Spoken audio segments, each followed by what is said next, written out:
Oke, kita mulai dengan kegembiraan dulu karena Jepara ini siapa sih yang bikin alam ini? Allah.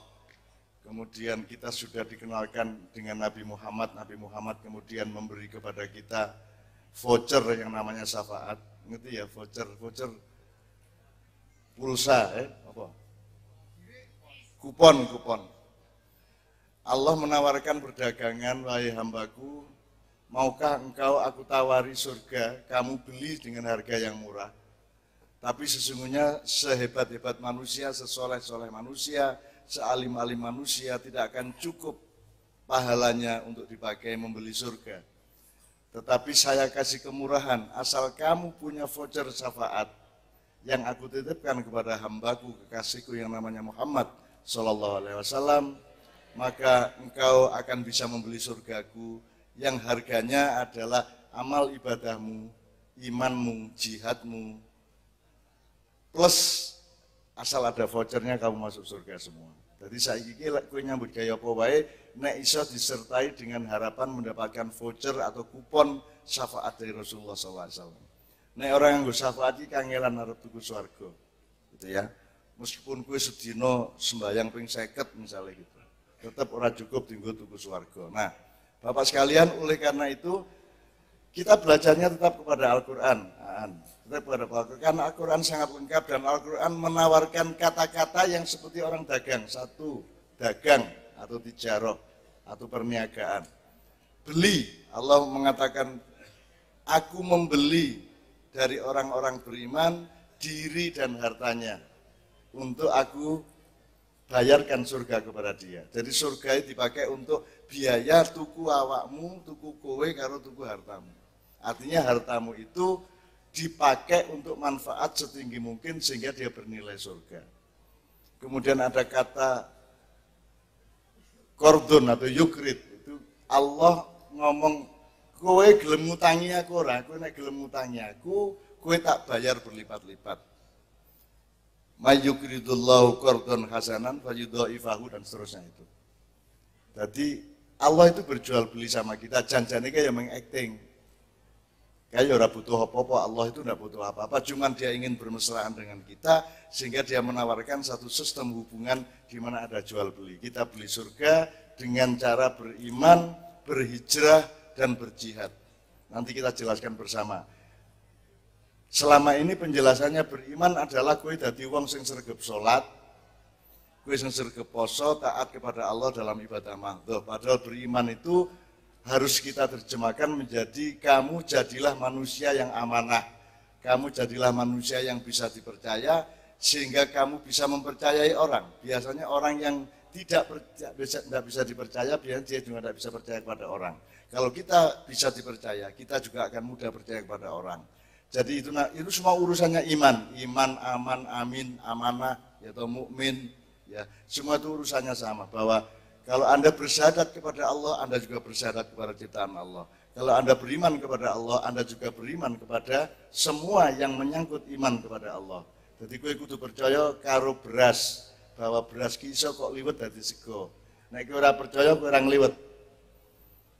Kamu beriman kepada karyawanmu, maka karyawanmu juga akan beriman kepadamu. Beriman dalam arti saling memberikan trust satu sama lain, kepercayaan satu sama lain. Kamu harus percaya kepada alam. Kamu harus percaya bahwa kalau jagung kamu tandur, Allah akan menumbuhkan jagung itu sampai berbuah. Karena manusia tidak bisa membuat tanaman itu tumbuh dan tidak mungkin menciptakan buah dari jagung itu. Allah yang mengerjakan pembuahan jagung dan semua pohon-pohon atau buah-buah yang lainnya. Nah itu namanya beriman. Jadi beriman itu harus kita terapkan di dalam kehidupan kita, baik di dalam kebudayaan, seserawungan biasa, apalagi di dalam politik dan urusan negara. Harus kita terapkan. Presiden satu, calon presiden satu harus punya kepercayaan nasionalistik kepada dua. Dan yang dua juga harus punya kepercayaan nasionalistik kepada tiga. Sehingga tidak perlu rekonsiliasi. Rekonsiliasi hanya berlaku pada orang yang tidak saling percaya dan bertengkar. Selama mereka tidak bertengkar, mereka tidak perlu rekonsiliasi. Dan seterusnya. Nah itu kita terapkan di segala bidang teman-teman sekalian. Pak polisi dengan anak buahnya, dengan anggotanya, urusan nomor satu adalah trust di antara beliau dan anak buahnya. Trust itu bahasa Arabnya iman. Gitu. Terus berhijrah dan berjihad. Nanti kita jelaskan. Supaya tidak jadi ceramah panjang, mau sinau bareng gitu. Ben ora aku ceramah kaya ustad-ustad, engko ndak kowe ngarani aku ustad tenan. Wis tak copot-copot kuplukku ben kowe ora ngarani aku kiai sak piturute. Mergo sing penting dudu sapa aku, sing penting aku ngekeki apa nang kowe, sing penting aku berkelakuan piye nang kowe. Nek aku tresna karo kowe, sing penting dudu akune tapi tresnaku. Nek aku setia karo kowe, sing penting dudu akune tapi setiaku nang kowe. Gitu ya. Jadi manusia, ya. Termasuk untuk Pak Polisi, kita punya prinsip hukum bahwa orang tidak bisa disalahkan karena identitasnya. Orang tidak bisa dikutuk karena identitasnya. Misalnya, kowe ra iso nyalahke wong Jawa mergo dheke wong Jawa, kowe ra iso nyalahke Cina mergo dheke Cina, kowe ra iso nyalahke wong Kristen mergo dheke Kristen, kowe ra iso nyalahke wong Islam mergo dhewe Islam. Yang bisa disalahkan adalah perilakunya. Kalau dia melanggar hukum, merusak masyarakat, baru dia kena hukuman. Jadi itu prinsipnya seperti itu. Jadi jangan salah ngukum wong karena identitasnya. Maka saya tidak pernah punya identitas sehingga gue ora iso nyalahke aku. Kiai dudu, intelektual dudu, seniman yo ora cetha sak piturute lah. Sehingga yang Anda lihat pada saya bukan identitas saya tapi apa yang saya lakukan untuk Anda. Kan begitu. Jadi Anda jangan tertipu oleh jaket saya, jangan tertipu oleh baju saya, jangan tertipu oleh rambut gondrong saya dan seterusnya. Karena Nabi Muhammad rambutnya juga sepanjang saya ini. Kalau Nabi Isa agak panjang sampai punggung tapi lurus, kalau Nabi Musa keribu. Itu. Gue belum tahu ketemu. Oh, mulai tak kandani gue. Karena Nabi Musa itu pekerjaannya adalah memperjuangkan kebenaran di hadapan kekuasaan besar yang namanya Fir'aun, Ramses II pada waktu itu. Maka Nabi Musa harus siap untuk duel, harus siap untuk menjadi prajurit, harus siap memimpin pasukan, tidak sempat sisiran, tidak sempat suri, maka rambutnya oleh Allah dibikin keribu, keriting, kan gitu. Itu Allah itu sudah matang. Kalau Nabi Musa, karena Nabi Isa alaihissalam itu pekerjaannya menyebarkan cinta kasih, gitu kan? Menyebarkan cinta kasih, dia tidak mungkin berkelahi meskipun tiba-tiba nanti dibunuh oleh orang Yahudi pada waktu itu, meskipun tidak terbunuh, tapi Nabi Isa itu pekerjaannya menyebarkan cinta. Kalau Nabi Musa menyebarkan kebenaran, menegakkan kebenaran, maka rambutnya harus siap tanding kapanpun saja tanpa sisiran, tanpa mandi kalau perlu. Kalau Nabi Isa harus rapi, harus modis, harus rapi lah pokoknya. Rambutnya dibikin lurus, karena dia tidak akan mobat-mabit kayak Nabi Musa. Nah, Nabi Muhammad di antara keduanya. Nabi Muhammad itu kerjaannya adalah mengelola harmoni antara kebenaran dengan cinta. Maka rambutnya tidak keriting dan juga tidak lurus tapi ikal. Itu kira-kira. Rambutku ikal toh. Ya ora apa-apa, GR-GR dhewe wong kowe ya ora ngerti ya. Kowe ya ora iso bantah, ora iso mbuktekke padha-padha ya. Pokoknya yang penting kita seneng sama Nabi Muhammad gitu aja ya. Allahumma sholli wa sallim ala Muhammad. Oke, mas sekarang kita mulai awal. Nanti kita mulai justru dengan saya tanya, sampean nanti ngomong dulu dikit, dibuka dulu. Nanti baru dari situ kita belajar bersama. Nganti jam piro iki? Coba kudu jam berapapun harus ridho birridho. Kowe nek nganti jam 3 sing ngarep gegere cuklek, kowe sing tanggung jawab. Jadi semua dicari yang pas untuk kebersamaan. Ini yang gue didelok-delok boko sithik, engko jam 11 terus ora, jam 12 terus ora, engko didelok dhewe, dilihat yang terenak dan yang terbaik gitu ya. Terus nek udan piye?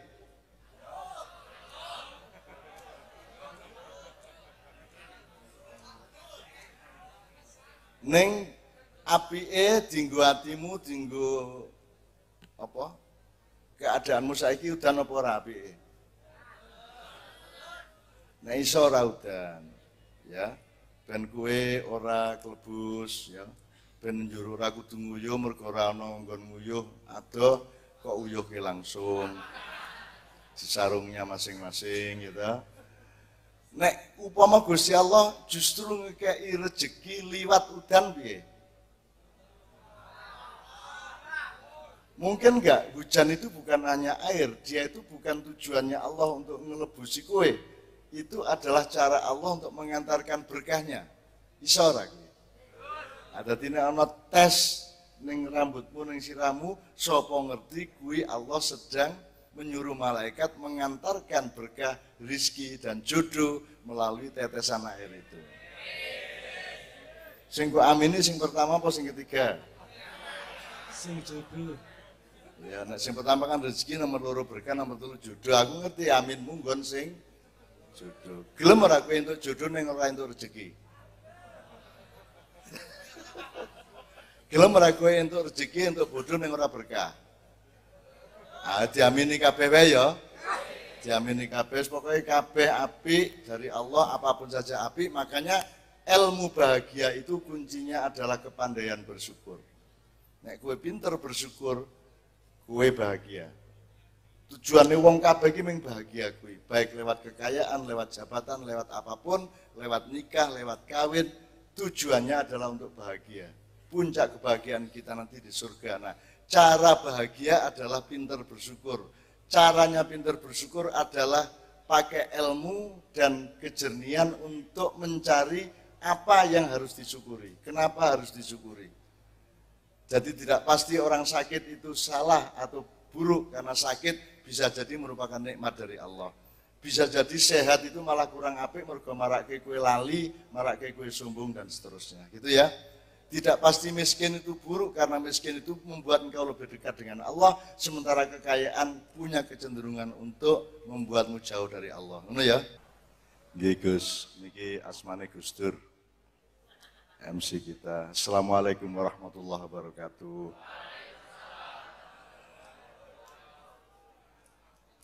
Allahumma sholli wa sallim ala sayyidina Muhammad wa ala sayyidina Muhammad.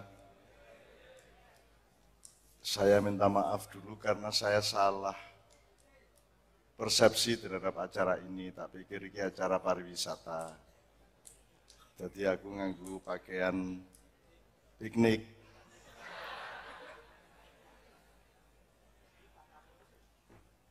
Ini namanya bahasa Arabnya hiwayah. Hiwayah, tempat hiburan favorit.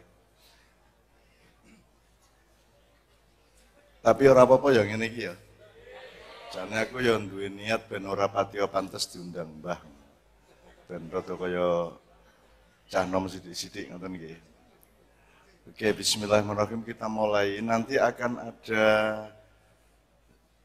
semacam demonstrasi melukis yang akan dari teman dari Jepara sini untuk menunjukkan bahwa kita akan tetap kreatif sampai kapanpun, karena Allah ini memberikan, menganugerahkan wilayah ini seakan-akan ini adalah surga yang diletakkan di bumi. Ini lahan yang sangat bagus, kekayaan yang sangat bagus, tapi dan ini Aan ini ditinggal bapak beliau bulan Agustus kemarin yang mendirikan tempat ini, JOP ini. Kemudian ini anak umur 23 sudah harus mengurusi semuanya, dan itu alhamdulillah durung rapi barang tak gue. Ya cepet-cepet 2 tahun meneh wae. Saiki sinau sing akeh, nanti kita urai bersama-sama. Terima kasih Pak Kapolres.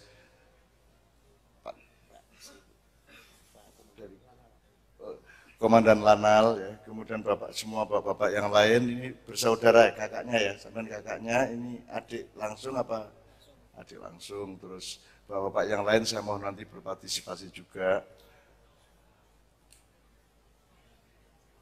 Inti yang kita bicarakan dan kita syukuri malam hari ini adalah bahwa Jepara ini adalah primadonanya Jawa Tengah. Jepara itu, oleh karena itu harus sinau sing ngurusin Jepara iki, terutama kalau JOP ya, yang memegang JOP harus sinau tenan. Tadi saya sudah bicara sangat panjang.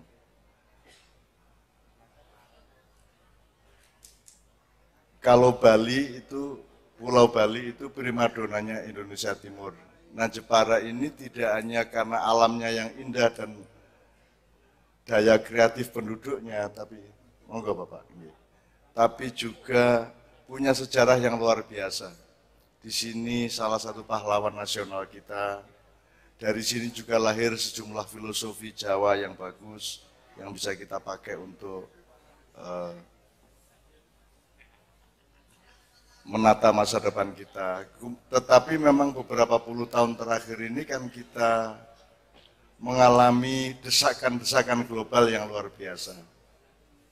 Negara kita juga tidak, karena berganti-ganti pengurus terus, maka tidak sempat memikirkan secara mendasar bagaimana melindungi rakyatnya, bagaimana melindungi alamnya, dan seterusnya, sehingga kita sekarang harus mulai berpikir agak lebih panjang. Bersyukurlah Anda jadi orang Jepara, kuwi luwih mergonggone ning Punuk ya, jeneng ning Punuke Pulau Jawa ya. Punuk apa kuwi? Pokoknya ning pojok dhewe gitu ya.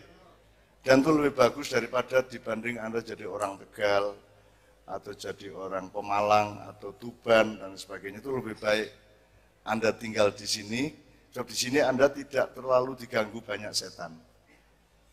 Mergo setane liwate di jalan-jalan lintas Pulau Jawa. Di sini kan kudu rene sik, kudu menggok sik, adoh lagi tekan kene, berarti Anda mungkin tidak dilewati globalisasi terlalu parah, tetapi Anda selamat dari setan-setan. Sebab kalau ada pembangunan, jangan lupa, itu adalah kemudahan untuk membangun masyarakat, tapi juga kemudahan bagi setan-setan untuk menghancurkan Anda. Jangan lupa itu. Jepara juga sudah mengalami kobol-kobol secara ekonomi karena globalisasi. Jadi yang namanya globalisasi itu bukan nomor satu, bukan urusan negara Pak Kapolres, tapi dinamika modal-modal besar. Jadi yang mengatur Indonesia, yang mengatur nasib Jepara, yang mengatur nasib rakyat dimanapun di dunia ini sebenarnya adalah pemilik modal-modal besar di dunia, dan mereka yang bikin globalisasi. Anda tahu orang Jepara sangat diberi fadilah oleh Allah untuk menjadi pengukir-pengukir yang baik, ya. Tetapi kemudian kan harus diakomodasi oleh satu sistem manajemen, oleh sistem pemasaran, sistem keusahaan, entrepreneurship yang sebaik-baiknya, dan harus dipandu dan dilindungi oleh pemerintah, sehingga tidak ada modal-modal besar yang kemudian masuk ke sini dan menghancurkan rakyat kecil, sehingga kita menjadi hanya jongos dari pengusaha-pengusaha besar. Saya mohon dengan sangat kepada Allah agar mengizinkan masyarakat Jepara untuk lebih mandiri mulai hari ini. Jadi tadi saya bilang sama beliau, kalau gitu pakai inti plasma. Inti plasma itu kue nggawe ukiran, kue nggawe apa meneh liyane. Istimewanya di sini. Usaha monel, terus tenun. Di dalam Islam kan ada 3. Ziro'ah, sina'ah, tijaroh. Ziro'ah itu menandur, bercocok tanam. Ya.